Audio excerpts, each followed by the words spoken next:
Cek. Assalamualaikum. Cek, cek. Waalaikumsalam warahmatullahi wabarakatuh. Suaranya udah masuk belum, Mas? Masuk jelas sekali. Jelas ya, alhamdulillah. Iya, Baik, alhamdulillah.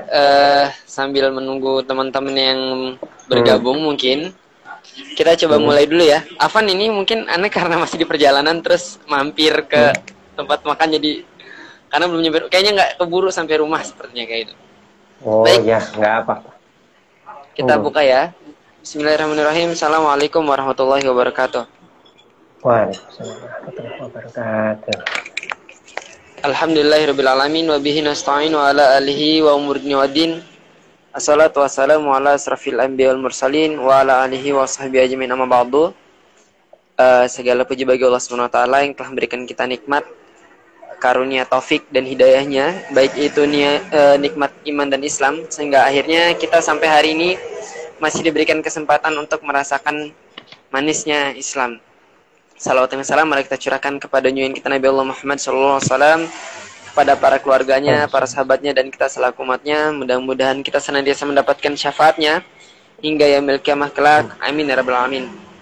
Baik, sebelum kita mulai perbincangan kita pada malam hari ini, mungkin kenalan dulu ya Mas ya. Perkenalkan, insya Allah Ana Sahimi dari Lasesa Malang sebagai staf Departemen Program dan staf Departemen Penghimpunan dan Program Penyaluran. Mungkin dari Mas Dimasnya boleh perkenalan diri dulu Mas. Ya, baik. Makasih. Assalamualaikum warahmatullahi wabarakatuh. Perkenalkan, nama saya Giovanni Dimas Antares. Saya kebetulan diamanai sebagai humas dari Mualaf Center untuk menjalankan berbagai macam program di Mualaf Center. Demikian, Mas. Oke. Untuk bincang-bincang pada malam hari ini, kita coba buat jadi 3 sesi ya Mas. Pertama mungkin sesi pertama terkait bagaimana kisahnya Mas Dimas gitu. Mungkin terus sesi kedua kita diskusi tentang bincang-bincang tentang agenda-agenda yang ada di Mualaf Center, termasuk agenda-agenda dakwahnya. Nanti yang ketiga insya Allah kita main fakta atau mitos atau fakta gitu. Oke, mungkin bisa dimulai dulu ya dari Mas Dimas. Kan Mas Dimas nih Mas Dimas nih di Mualaf Center itu memang karena mualaf atau memang sebenarnya Islam dari lahir Mas? Baik, terima kasih. Assalamualaikum. Baik, jadi kisahnya seperti ini Mas. Saya masuk Mualaf Center itu karena saya memang seorang mualaf dan saya harus belajar untuk bisa ikut membantu menguatkan teman-teman mualaf yang senasib seperti saya. Karena jujur di Mualaf Center itu semuanya Muslim dan qadarullah Allah menghadirkan hati saya diketuk untuk peduli, gitu loh. Jadi saya mualaf yang mengurusi mualaf qadarullah, dan itu saya nikmati sekali dan saya bersyukur diberikan kesempatan itu. Tapi proses masuk seperti itu sebelum jadi Mualaf Center kan saya melewati fase yang sangat jauh ya, sangat panjang, sangat jauh, dan itu tidak mudah. Dan akhirnya saya mengambil porsi di mana saya ingin bisa berperan serta membantu teman-teman mualaf gitu, supaya teman-teman yang Muslim yang ada di Mualaf Center pun bisa ikut belajar memahami saya dan juga bisa memahami teman-teman yang lain yang baru bersyahadat. Demikian Mas. Oh, berarti kalau seumpamanya Mas Dimas mualaf tapi udah membantu orang lain, berarti mualafnya udah lama ya Mas atau baru? Atau justru dia baru? Ya itulah, bagi Allah itu baru, lama, Allah bisa buat percepatan atau perlambatan, semua tergantung ridhonya Allah. Cuman kalau saya ditanya baru atau lama, jujur kalau saya menerima hidayah Islam secara full, cara saya menyerah ibaratnya seperti Umar bin Khattab. Umar bin Khattab itu kan orangnya keras seperti apa, semua saudara-saudara Muslim pasti tahu. Tetapi bagaimana dia bisa memahami satu titik surat Toha saja, dia udah langsung bertukuk lutut. Nah, saya itu prosesnya panjang Mas, mulai tahun kurang lebih 1995 sampai dengan 2011, itu akhirnya saya baru menemukannya di 2011. Bisa bayangin, saya bisa baru menyerahnya itu di 2011. Jadi prosesnya panjang karena Allah itu sebenarnya sudah memberikan kita hidayah. Sebenarnya hidayah tiap menit, tiap detik itu selalu berikan. Contoh, kalau seorang Muslim bisa memahami panggilan azan aja, itu sudah hidayah yang terbesar Mas. Panggilan azan itu sudah hidayah sebenarnya. tinggal kita mau mengambilnya apa enggak. Nah, kalau saya, hidayahnya berbeda. Saya lewat fase yang panjang dan halus sekali yang Allah berikan. Contoh nih Mas, hidayah pertama saya itu usia 7 tahun. Saya 7 tahun itu sekolah SD. Sekolah SD. Nah, sekolah SD saya, sekolahnya waktu itu banyak Katolik. Nah, pada saat itu dipisah pas pelajaran agama. Pas pelajaran agama dipisah tuh. Ayo yang agama Katolik tetap di kelas. Selain Katolik atau Islam di luar kelas ya, di kelas yang sebelah gitu. Ternyata banyak yang ikut ke arah sana. Nah, saya tuh tertarik Mas, loh. Kok saya cuma sedikit gitu, ibaratnya gitu. Yang di sana banyak gitu. Saya ikut ke sana Mas. Ikut ke sana dan di kelas itu saya diajarin pertama itu yang hidayah Allah kelas berikan. Muslim ya? Kelas Muslim, iya. Saya masuk kelas Muslim. Jadi usia 7 tahun saya diajari Allah itu qadarullah ya, itu adalah Al-Fatihah. Di kelas saya alhamdulillah itu terbaik saat itu. Saat itu terbaik untuk hafalan Al-Fatihah. Jadi hidayah pertama saya Al-Fatihah. Setelah itu orang tua saya dipanggil kan. Nah, waktu dipanggil itu ditanyakan, loh Bu, putranya agamanya apa? Gitu. Ya, orang tua saya tentu ibu saya, mama saya bilang, ya agama anak saya, putra kami ya Katolik. Nah, ya saat itu karena saya sudah mulai suka memilih gitu, akhirnya saya dipindahin waktu itu juga karena tugas orang tua yang angkatan laut. Tugas orang tua angkatan laut, akhirnya dia kebetulan ke Jakarta, saya pindah ke Jakarta. Udah saya kembali kafir lagi Mas. Gitu. Karena jadi itu hidayah pertama, usia saya 7 tahun. Jadi lembut sekali Allah. Gitu. Berarti itu Mas pas. Itu berarti berapa lama? Hidayah pertama itu durasinya berapa lama sampai akhirnya pindah? Maksudnya ya dari itu kan tahun 87 Mas. Durasinya maksudnya kelas berapa maksudnya? Maksudnya itu dari kelas berapa sampai kelas 1 aja Mas. Kelas 1 SD aja. Kelas 1 SD. Berarti satu semester ya Mas ya? Waktu itu masih catur bulan. Catur bulan itu berarti berapa? 4 bulan. Oh iya. Nah, 4 bulan. Gitu. Jadi 4 bulan saya sedikit sudah menikmati sedikit tentang Islam di usia 7 tahun. Kemudian Allah berikan saya hidayah lagi Mas di usia balik, di usia kelas 5 SD. Jadi hebat sekali Allah. Allah itu tahu timingnya. Di usia balik itu kurang lebih usia 10 kalau nggak salah, saya kelas 5 pokoknya, kelas 5 SD Mas. Kelas 5 SD itu lagi-lagi saya tertarik ya, saya sekolah di sekolah negeri di Bekasi, itu sekolah negeri. Itu muslim, kebanyakan muslim, mereka pada puasa Mas. Sedangkan saya nggak puasa saat itu. Nah, itu saya terpanggil untuk puasa. Jadi pertama Al-Fatihah hikmahnya. Yang kedua ini puasa, saya diajarin Allah puasa. Saya tertarik banget puasa, padahal saya bukan agama saya ibaratnya. Kok seru ya? Puasanya umat muslim ini kok kompak. Semuanya puasa ya puasa, mau anak kecil bersusah payah berusaha dia untuk berpuasa. Di situ saya terpanggil, wah hebat ya. Gitu loh. Jadi dari situ saya pengen berpuasa. Kan puasa sembunyi-sembunyi saya Mas. Dalam 1 bulan itu insya Allah saya bisa berpuasa 15 hari kelas 5 SD itu. Masya Allah. Sembunyi-sembunyi saya. Iya. Jadi orang tua saya mungkin nggak tahu bahkan. Ini kebetulan orang tua saya baru gabung ini. Orang tua saya kan sekarang mama saya posisinya di Kuwait ya. Itu Jadi saya memang merasakan sendiri gitu. Akhirnya saya nikmati. Jadi usia 7, habis itu usia 10 tahun. Jadi 3 tahun kemudian Allah sapalah saya lagi. Gitu. Tapi saya nggak memeluk Islam. Saya nggak memeluk Islam. Hanya ketertarikan sudah ada. Gitu. Tapi Mas, kan sebenarnya puasa itu kan ya mungkin yang belum terbiasa masih ngerasa capek, lapar. Sedangkan kan Mas sebenarnya kan nggak ada kewajiban nih. Itu dulu karena memang diajak teman-temannya atau karena ya pengen aja gitu? Ya karena pengen Mas, karena gini, saya cuma sendiri yang nggak berpuasa di antara teman-teman main ya. Tapi teman-teman main itu kok sambil berpuasa tapi dia tetap bisa main gitu loh, sampai bisa main petak umpet, main lari-larian gitu. Saya kok bisa ya nggak lemes gitu loh. Akhirnya saya tertarik di situ. Oh kok bisa ya gitu. Ternyata ya memang bisa gitu loh, memang semuanya tergantung niat, bener. Karena saya nggak tahu niat saat itu. Yang penting saya mau puasa seperti itu 1 hari penuh, udah gitu doang. Udah gitu. Orang tua tahu ketika puasa Mas? Nggak ada yang tahu. Mungkin sampai detik ini setelah saya usia 40 tahun, mungkin mama saya baru tahu bahwasanya waktu itu pernah suatu saat ya saya makan siang, suruh makan siang kan. Makan siang itu saya cuma masuk di dalam rongga mulut, saya kumur-kumur gitu aja. Kayak dikunyah-kunyah tapi nggak ditelan. Habis saya buang Mas. Habis saya buang Mas. Gitu berapa udah kenyang gitu. Udah kenyang gitu. Nggak tahu ya. Kok bisa ya gitu. Saya sendiri takjub kok. Itu. Jadi hidayah saya kedua yaitu puasa. Jadi hebat sekali Allah itu, Masya Allah. Lembut sekali katanya. Berarti hidayah pertama di usia kelas 1 SD, hidayah kedua 5 SD, terus dapat lagi? Nah, dapat lagi ini sebenarnya. Dapat lagi ini sebelum 2011 itu ada perceraian, Mas. Ada perceraian mama saya dengan papa saya yang Katolik tadi. Kan saya terakhir Katolik. Papa mama saya Katolik. Mereka bercerai, Mas. Mereka bercerai. Mereka bercerai di tahun kurang lebih itu tahun 1995. Itu mereka cerai. Wah, itu saya limbung tuh, Mas. Saya limbung karena mereka bercerai, mama saya masuk Muslim saat itu. Di tahun 95 ibu saya masuk Muslim. 95. Nah, saya dihadirkan masalah sama Allah dalam arti ini. Saya kan usia kelas 3 SMP saat itu, Mas. 3 SMP. Nah, 3 SMP itu saya diberikan ibaratnya pilihan punya saat itu. Saya masih belum mau mengambil saat itu. Tahun 95 masih SMP ya, Mas ya. Gitu loh. Jadi 95 saya diberikan masalah.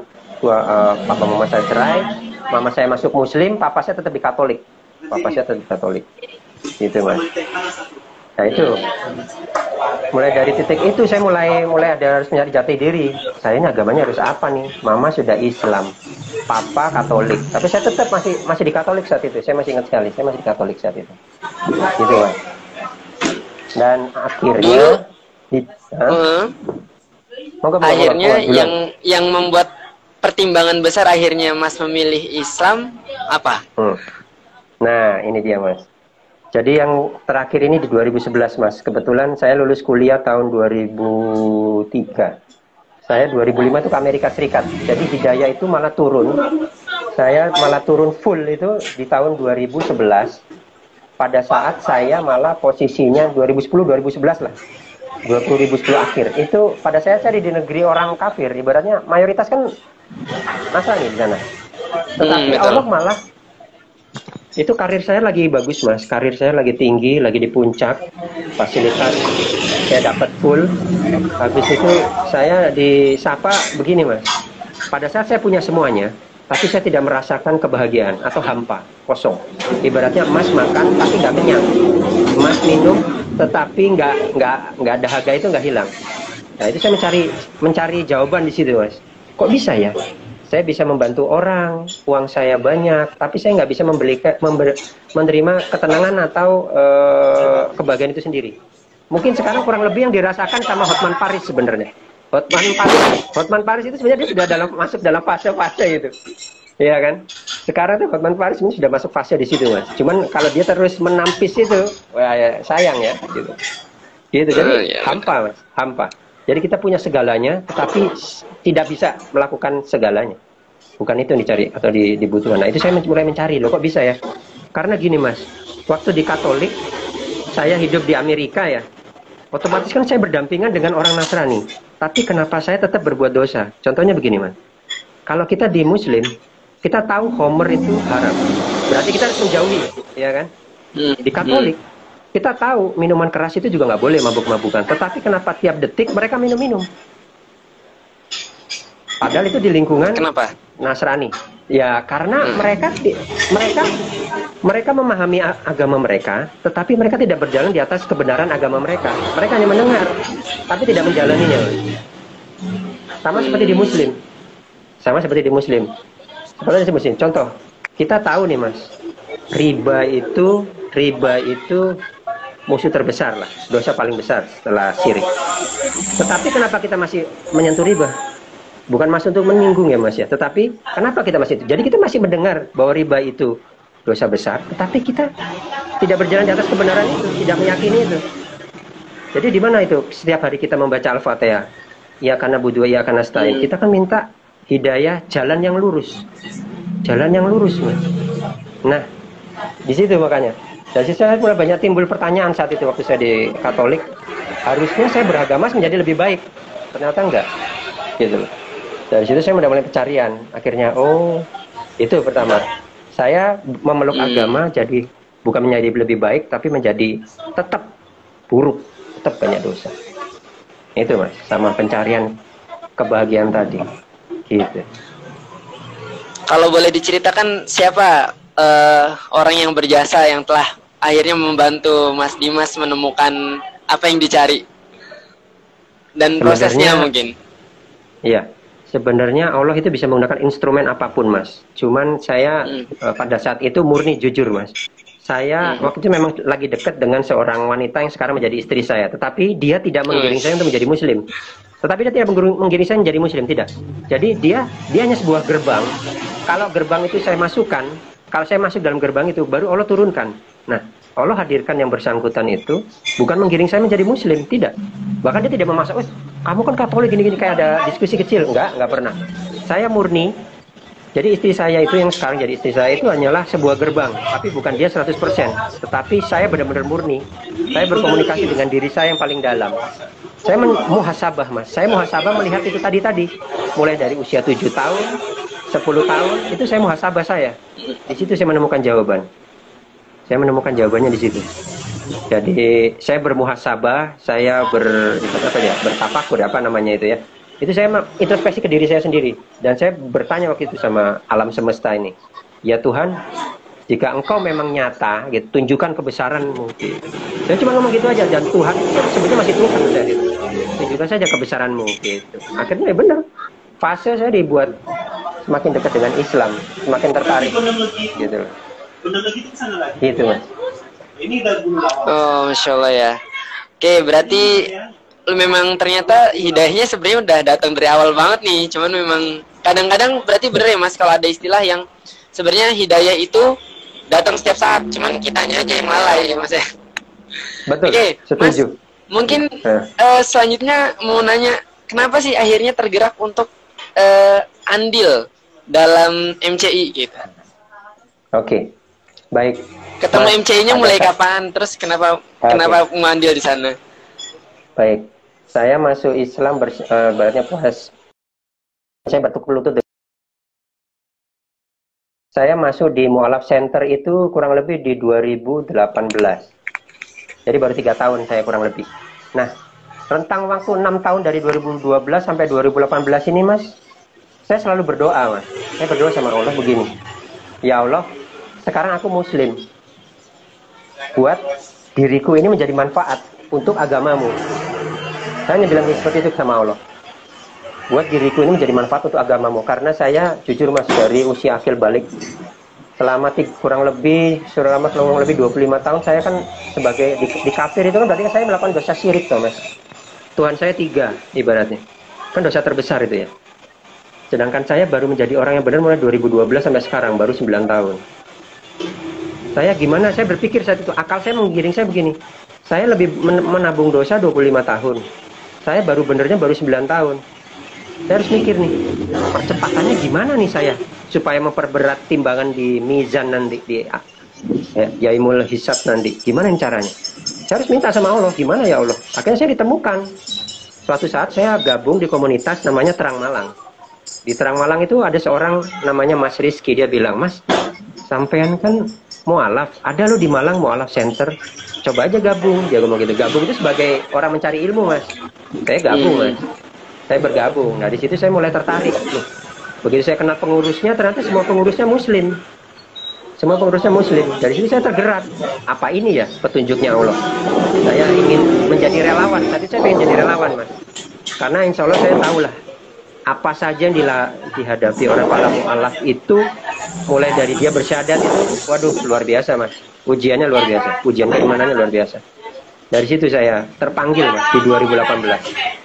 Jadi rentang waktu 6 tahun sejak bersyahadat, saya terpanggil untuk menjadi relawan di Mu'alaf Center. Karena buat saya, kalau saya berdakwah yang hafal Quran, yang hadis, mungkin saya bukan di situ porsinya. Tapi saya bermuhasabah lagi ke diri. Apa nih yang bisa saya lakukan, berikan buat agamanya Allah? Oh, berarti saya harus care dengan mu'alaf. Itu saja, simple. Sebab perintahnya kan jelas, Mas. Disuruh sampaikan 1 ayat, meski 1 ayat saja. Bener nggak, Mas?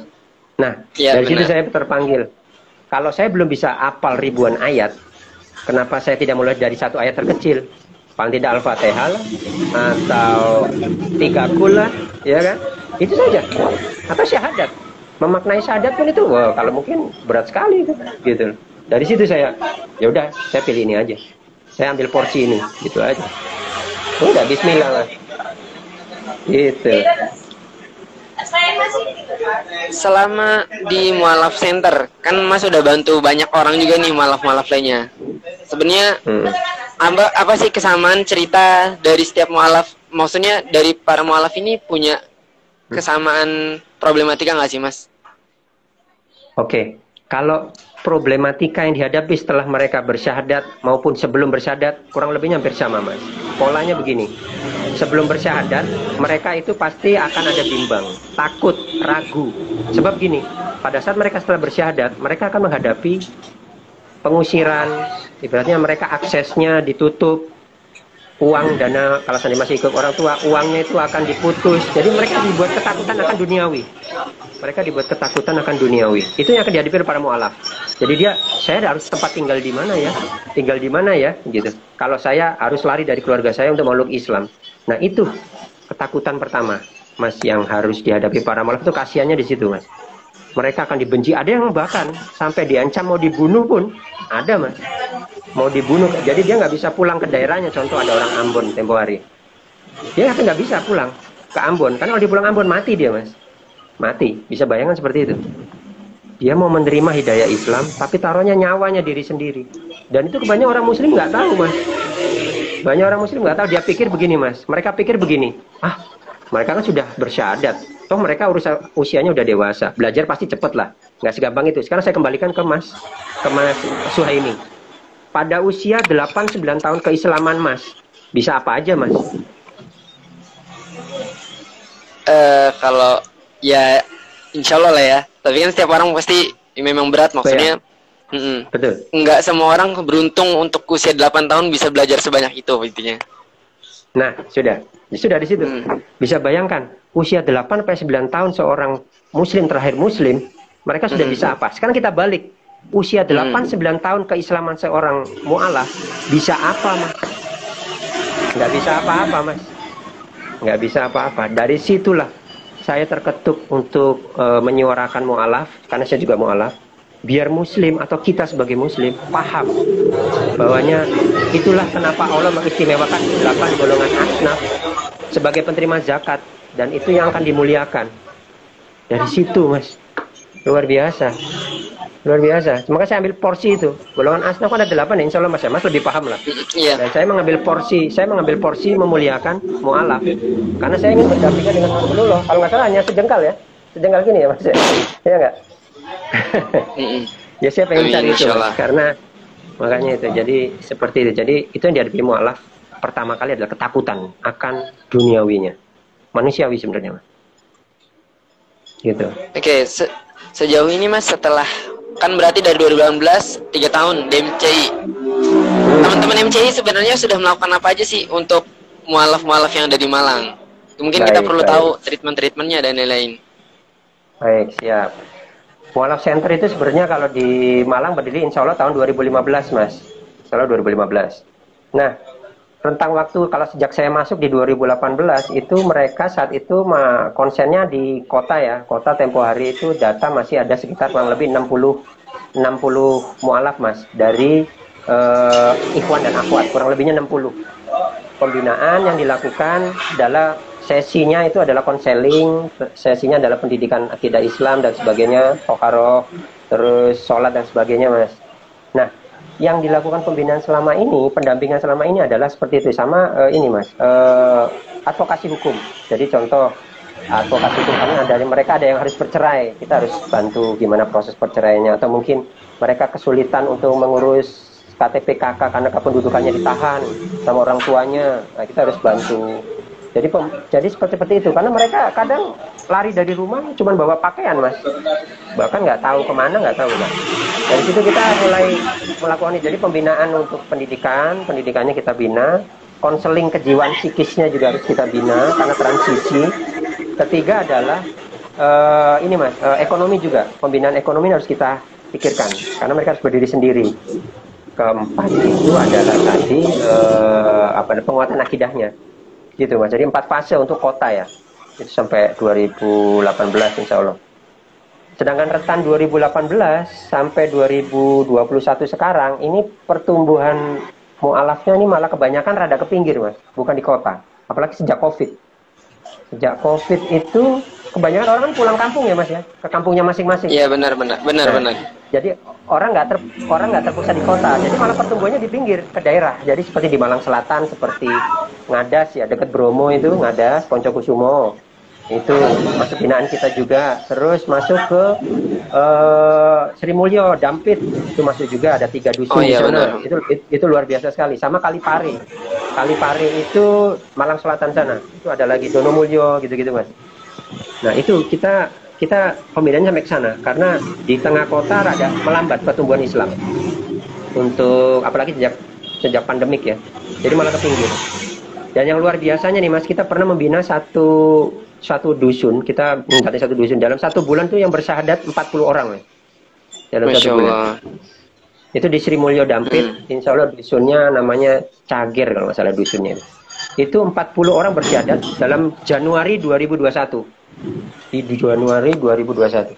Jadi sejak pandemik ini data mualaf baru masuk di mualaf center itu kurang lebih, sebentar saya hitung ya, kurang lebih sekitar 175 orang sejak pandemik. Dalam kurun waktu 1 tahun itu ada 175 kurang lebih, bisa bahkan lebih. Iya, itu yang data yang saya pegang. Kalau seperti itu Mas. Jadi luar biasa dan sekarang yang harus kita antisipasi kalau dari mualaf center sejak pandemik ini semua orang kan mahasiswa juga pulang Mas. Ini yang harus menjadi kita waspadai adalah sekarang mulai banyak paham-paham yang disebut agnostik Mas. Dan ini yang sangat bahaya. Agnostik itu kalau mungkin teman-teman ada yang belum tahu ya, agnostik itu percaya adanya konsep ketuhanan tetapi tidak perlu beragama. Nah, enak ya kayaknya. Iya benar banget tuh. Iya, jadi hanya mengakui aja Tuhan itu ada real. Maksudnya dalam filsafat itu masuklah, filsafat akal sehat kita masuk. Tetapi kita tidak perlu beragama, jadi tidak perlu memegang syariat atau apapun hukum, aturan nggak perlu. Ini bebas-bebasan aja. Nah itu menyasar mahasiswa sekarang. Dari pantauan kami di Mualaf Center ini dia menyasar milenial. Jadi ya buat kaum milenial, anak-anak muda, teman-teman, tolonglah kita harus saling peduli, gitu ya. Oke, ini Mas. Kalau sumpamanya ngomongin masalah paham agnostik yang akhirnya mungkin kalau kata Mas tadi target utamanya adalah mahasiswa. Kalau Anda sering banget nih ngedengar mahasiswa yang sebenarnya mereka paham akan hal itu tapi tidak bisa menyuarakan dengan alasan kayak gue mau nyampein dakwah juga ilmu gue masih segini-segini aja gitu. Ini rasa ini bisa belajar dari Mas Dimas nih. Kalau alasannya mereka ngerasa ilmu agamanya sedikit, lantas mereka bungkam atas kebaikan. Padahal kan kalau kita lihat Mas Dimas juga yang mualaf udah Masya Allah gitu. Mungkin bisa ngasih apa ya Mas, semacam motivasi ke teman-teman. Kenapa kalau seumpamanya ya kita nggak perlu nunggu banyak ilmu kayak gitu. Kalau Mas Dimas sendiri pernah nggak sih ngerasa insecure ketika harus menyampaikan hal-hal baik padahal ngerasa ya masuk Islam juga belum lama, masih anak baru gitu. Iya. Baik, kalau saya sih begini aja Mas. Allah itu menciptakan kita selalu dalam bentuk manusia diciptakan itu hakikatnya adalah mereka selalu harus memilih. Jadi sebelum manusia diciptakan, Allah itu bilang kepada malaikat, aku akan menciptakan seorang hamba, seorang ciptaanku adalah manusia. Terus malaikat bertanya begini, loh ya Allah, apa istimewanya manusia itu? Dijelaskan sama Allah bahwasanya manusia itu nanti keistimewaannya adalah bisa memilih. Mereka bisa memilih. Jadi surga neraka itu pilihan. Surga neraka mutlak buat kita orang beriman, tetapi pilihan bagi yang mau. Nah, sama seperti kita mau berdakwah apa enggak. Mau berdakwah itu adalah sebuah pilihan. Pilihannya adalah nanti apa sekarang. Kalau teman-teman tadi bilang saya masih belum, ilmu saya belum tinggi nih, saya masih surat-surat juga masih hafal sedikit ngomongnya gitu. Sekarang kita balik, yakin besok kita masih hidup. Nah, karena itu saya harus mulai dari sekarang. Saya nggak mau nunggu pintar, tetapi saya harus mengambil pelajaran dari perjalanan hidup. Jadi teman-teman itu pasti punya perjalanan hidup. Dan teman-teman kalau mau bermuhasabah, di dalam Al-Quran itu kan isinya hanya kisah, Mas. Kisah hikmah itu kan ada 80%. Wahyu itu kan turun setelahnya. Jadi kisah kita ini ada sebuah ayat. Jadi Mas Suhaimi hidup itu ada sebuah ayat. Sebuah cerita, sebuah hikmah gitu loh. Ayo kita hikmahi jalan hidup kita yang bisa manfaat buat agamanya Allah. Apa nih? Gitu loh. Kalau tadi teman-teman nggak tahu wadahnya, di Mualaf Center bisa, mungkin bisa bantuin belajarin, mungkin belajar praktek sholat atau praktek apa, monggo. Datang aja dulu, nanti kan kita akan siapkan porsinya. Yang penting pilihannya mau dulu apa tidak. Pada saat tahu mau apa enggak, kapan. Seakan-akan manusia tahu kapan besok dia mati ya Mas ya, kalau dia menolak saya sekarang ya Mas, atau mengulur ya. Iya gitu. betul. Kan kita kembalikan gitu. Sampai kapan gitu. Iya. Oke, balik lagi Gitu, ke Mas. masalah agnostik. Kan sekarang banyak juga nih Mas. Mungkin ya benar sih kalau seumpamanya dibilang target utamanya adalah mahasiswa atau kaum milenial. Berasa memang ketika aneh di kampus pun kayak gitu. Ya mungkin kemarin kita sempat ngobrol ya. Sering banget nih di kampus ketika ngobrol kayak minta pendapat, tapi depannya udah nyinyir nih gitu kan. Kayak misalnya pendapat gini. Saya menurut lo alkohol itu baik atau enggak sih? Tapi jangan bawa agama nih. Jadi udah nanya dulu nih kan, alkohol itu baik atau enggak? Tapi jangan bawa agama. Jadi kayak mereka udah minta opini, tapi udah pembatasan nih seolah-olah opini kita tidak boleh berrelasi dengan agama. Nah kira-kira untuk teman-teman yang mungkin merasakan hal yang sama, harusnya gimana Bang? Oke, kalau sudah merasakan hal yang sama, jadi gini Mas, pendekatan agama apapun itu ya, sebuah paham ataupun apapun itu pasti mereka akan membuat calonnya, calon pengikutnya atau apapun itu nyaman. Kita harus nyaman dulu. Nah, kebanyakan milenial sekarang itu diberikan semua kenyamanan dan kemudahan. Akhirnya dia mengesampingkan nilai-nilai agama. Jadi mereka mengedepankan logik ketimbang iman. Ini ilmu baru saya juga, saya dapat dari ketua Datrang Malang ya. Kalau kita mengedepankan logik, itu maka pasti akan ada penolakan. Dia akan mengesampingkan nilai agama dulu. Tapi kalau kita kedepankan iman, logik itu dengan sendirinya sudah menyerah. Seperti Umar bin Khattab, sudah jelas. Pada saat itu dia sekerasnya seperti apa. Tetapi dia taruh itu, logiknya dia taruh. Ternyata dia runtuh. Gitu. Jadi teman-teman sekarang, anak milenial, lebih sering menggunakan logiknya ketimbang keimanannya. Gitu. Karena dia merasa, oh saya orang biasa-biasa aja, saya juga bukan orang pesantren. Jadi tolonglah jangan bawa agama gitu. Sekarang kita balik. Kalau seandainya mau pakai logik terus, nggak pakai agama, sampai kapan? Gitu Mas. Iya betul. Jadi anak sekarang itu lebih banyak memakai logiknya Mas. Gitu. Padahal saya nggak mau sebut mukjizat ya. Padahal mukjizat itu milik Nabi dan Rasul. Keajaiban ataupun yang di luar nalar itu adalah berdasarkan iman kita. Sekarang saya tanya sama Mas, di rukun iman, apa yang bisa kita sentuh? Rukun iman. Ya percaya aja dulu. Hanya percaya aja kan? Salah. Ya. Ada yang bisa disentuh Mas. Al-Quran bisa disentuh. Apa itu? Oh iya benar. Al-Quran bisa disentuh. Itu makanya mukjizat terbesar dari rukun iman, Al-Quran yang berwujud yang bisa kita sentuh. Apa kita bisa tahu Nabi Muhammad seperti apa? Kita nggak ketemu. Apa kita tahu malaikat bentuknya seperti apa? Walaupun hanya deskripsi. Tapi kita diminta meyakini. Itu diajarkan Allah. Iman ketimbang logik. Makanya Allah hadirkan nih Al-Quran. Logiknya nih. Logik yang aku ridhoi. Yang bisa kita sentuh. Tetapi kita nggak mau nyentuh. Ayo. Boro-boro baca. Nyentuh aja dulu. Nyentuh aja dulu. Oh iya benar. Ayo. Padahal Hanya kalau menyentuh rukun ya iman. bisa menaik. Benar. Enggak terus. Ya kan? Ya, di lanjut, rukun Bang. iman. Benar. Di rukun iman, saya kembalikan lagi kepada teman-teman yang mungkin online ya. Di rukun iman apa yang bisa kita sentuh? Karena kita bicara logik di sini. Kalau untuk kita bicara teman-teman agnostik, ayo. Kalau dia punya keyakinan bahwa Tuhan itu ada, apa yang bisa kita sentuh dari yang harus kita yakini itu? Hanya Al-Quran. Hanya Al-Quran. Yang lainnya kita nggak bisa sentuh. Bahkan kita nggak tahu bentuknya. Tapi kalau Al-Quran udah jelas, bentuknya udah jelas, nggak pernah direvisi, titik komanya nggak pernah bergeser. Maaf, buat saya maksudnya penistaannya. Di Injil masih ada perubahan-perubahan, di Injil masih ada. Perjanjian lama itu, maka ada perjanjian baru, itu ada perubahan pergeseran sedikit, gitu. Nah di situ Mas. Jadi buat anak-anak yang sekarang milenial ya kebanyakan seperti itu. Mereka mendebatkan logiknya, nggak bisa. Nggak kena. Iya betul. Gitu Mas. Paham ya? Oke.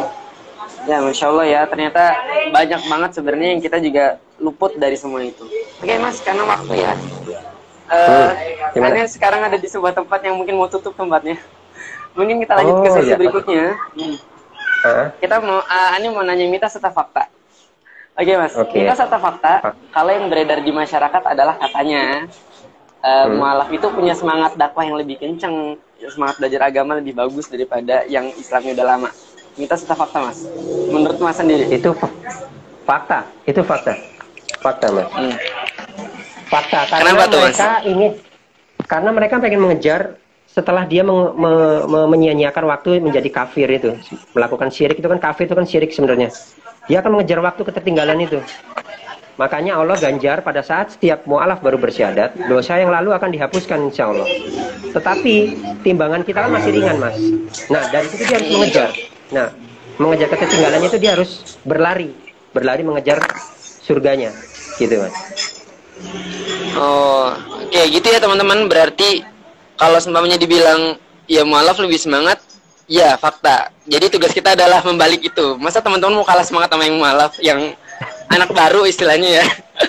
Iya, Iya, ini jadi ruki, sebuah ruki. himbauan buat teman-teman semua gitu kan. Jadi harapannya harusnya jauh lebih semangat. Apalagi kalau yang udah muslim dari lahir, usia 20 tahun belum bisa apa-apa, kalah sama Mas Dimas, ya harusnya Wah. bisa lari lah. Ya, saya cuma bisa Oke. menyampaikan kepada teman-teman ya. Ke teman-teman bahasanya bukan menang kalah atau apa, tetapi tujuan akhir kita jelas, surga. Tinggal mau kapan kita mau jemput, itu aja sih sebenarnya. Jadi Betul, teman-teman, ayolah kita segera mulai aja. Sebab kita nggak tahu besok asar masih hidup apa enggak. Itu aja. Oke, masya Allah ya. Memang sebenarnya ya benar tadi. Kadang-kadang kita terlalu mentolerir diri sendiri akhirnya. Yang bilang ya tadilah banyak hal-hal yang akhirnya dengan ketidaktahuan kita, akhirnya kita merasa wajar, merasa ya nggak apa-apa dan lain-lain. Baik Mas Afan ya, Mas nggak bisa lama-lama karena sepertinya tokonya mau tutup. Aneh di perjalanan. Jazakallahu khairan Mas Dimas. Mungkin nanti insya Allah pekan berikutnya kita bisa sambung lagi kalau ada kesempatan. Atau mungkin nanti Aneh bisa main ke Malaf Center. Boleh undur diri Mas. Jazakallahu khairan. Sama-sama. Jazakallahu khair.